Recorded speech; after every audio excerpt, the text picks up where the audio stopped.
What's up? If you're thinking about just starting to try to get into this gig work thing, I'm here to tell you a couple of things that some people might not have told you about what's going on with the gig work, but I'm here to tell you. So here we go. First off, it's very, very easy to just not want to do anything. You have to be the type of person that is self-motivated. You can't wake up every day and think that you're going to work an hour here, work an hour there, and then you're going to just all of a sudden make $1,000 a week. That don't work. You have to treat this just like you have to get up for work a 9 to 5. You may not get up at 9 o'clock. You can get up at 11. You may get up at 6. It doesn't matter what time you get up.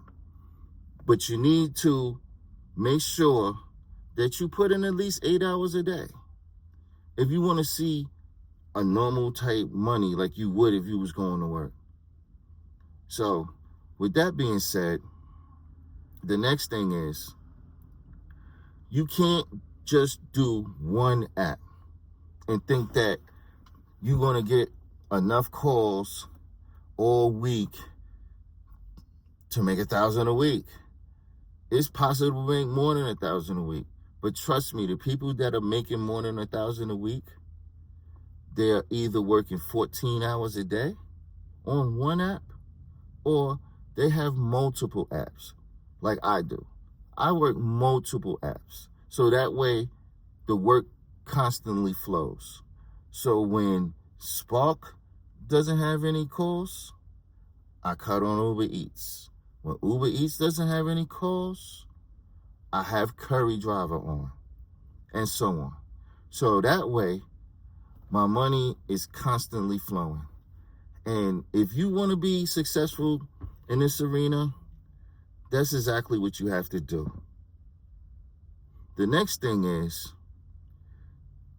nowadays, it seems like more and more people are using, I would say, bots to accept calls, to where it makes it harder for you to accept calls, because most of the time you don't see them. And if you see them, then they're not even going to be there long enough for you to get them. It's situations like, for example, when I try to accept a Curry, my phone will just keep loading and loading and loading. And it seems like somebody just took over my phone. And I'll be like, yo, what the hell? And then the next thing you know, somebody else took the call once the screen comes back normal. The same thing happens when I do Spark. When I do Spark, multiple calls come up. But sometimes when it's slow, you hear calls and you won't even get a chance to see them because they be going so fast. Faster than humanly possible to catch the calls. So I don't know if it's a situation where you have other drivers that are maybe more consistent. So I guess the system kicks them calls before they kick it to you if you're not as busy. But I don't know if that works that way. You should still be able to see the call. Everybody's supposed to be on an even playing field. At least this is what they say. I don't know how it works, but for some reason, I don't seem to go through the same issues when I do Uber Eats. And I do Uber Eats because I used to do Uber Passengers, but after a while, sometimes the passengers can be very annoying. And I'd rather be responsible for just myself driving than to have to worry about somebody else that I'm responsible for in the car, just in case something happens. So for that reason, I only like to deal with delivering items whether it be food, whether it be boxes, whether it be construction equipment, things of that nature. Something that, is not a human that I would have to be responsible for, and also something that's not going to distract me while I'm driving. So these are the reasons why I do things of that sort and I don't passengers. But like I was saying, when you do Uber, for some reason, they don't have the same issues with the bots and you not seeing the call, because they send calls strictly to you, for one. And then they have calls that are for everyone. But even the calls that are for everyone, I still get a chance to see them, and I still have a chance to get them if I choose to take them. This bot issue is a serious situation, and where I live, you have a whole community that took over the Walmart. They just straight took over the Walmart to where they hang out there. For some reason, they get all the good calls, and it's just crazy. So I don't even mess with that store. I've been doing this type of work for about 8 years now, so I'm a little bit more seasoned with how to get around issues like this. And I'll make another video talking about that, because there are things that you can do if you know what to do. And one of them is to just go to a different app or go to a different area. But like I said, I'll make a video on that and get into that another time. So another thing that I feel you should know is that all the apps are not going to pay the same. Most of the time, you're going to have to pick and choose and do a little of this, do a little of that in the beginning, just to get a feel of what you like, what you don't like, because each platform has several different things that you can do to make money. For example, Spark, which is Walmart, they have the curbside, which is you just rolling up into a spot and they bring the groceries out for you, for the customer. Then you have shop and delivery orders. And then there are different kinds of shop and delivery orders. So you have the regular shop and delivery orders where you go in and depending on how many items there is, you pick the items, you scan them, you scan out, and you bag them yourself and you go deliver. They have also where you can just pick up at the pharmacy. You go to the pharmacy, you let them know the code, and then they scan everything they're supposed to do on that end, and you can leave like that. You go do it like that. Or you may have to pick up something from Home Depot because they have a contract with Home Depot. You go inside to Home Depot, you go to the customer service area or the will call in most places. And that's another thing that you should know, that most of the time, if you're doing other apps like Curry, for example, you always want to go to the will call. But for Walmart, you go to where the type of call you have is sending you. So you may be going to Home Depot, like I said. They have GameStop. They have Sally's Boutique. They have all types of other contracts with other companies, Sherwin-Williams. So with Curry, they have multiple contracts that you can do. They also have Sherwin-Williams, which is picking up paint. They have Granger. They have CED. And most of the time, places like that, or just like plumbing supplies basically construction workers use, like piping and, stuff like that. And you may deliver it to construction sites. You may be delivering to an office. Sometimes you deliver to small companies that want stuff delivered to their house. You may go to apartment complexes, stuff like that. So, like I said before, you really just wanna get your niche. What you like to do, what you comfortable doing. Like for me, for example, with Spark, I don't take no apartments on the 3rd floor to have water, to have anything heavy like that. I used to do that, running up and down the stairs in the summer. Yeah, it felt like good exercise at the time. But after a while, lifting waters up 3 flights of stairs on my shoulders, it kind of took a toll on my body. So I stopped doing that. Now, I also look at the difference between the miles and the money. So if they have something that's, just say, $12, and they want me to take it 15 miles, it may be good for you, but I'm not doing that. I'm not doing that. For me, my rule is that the money has to be more than the miles for me to even consider it. And then once I consider it, I look at actually what I'm taking.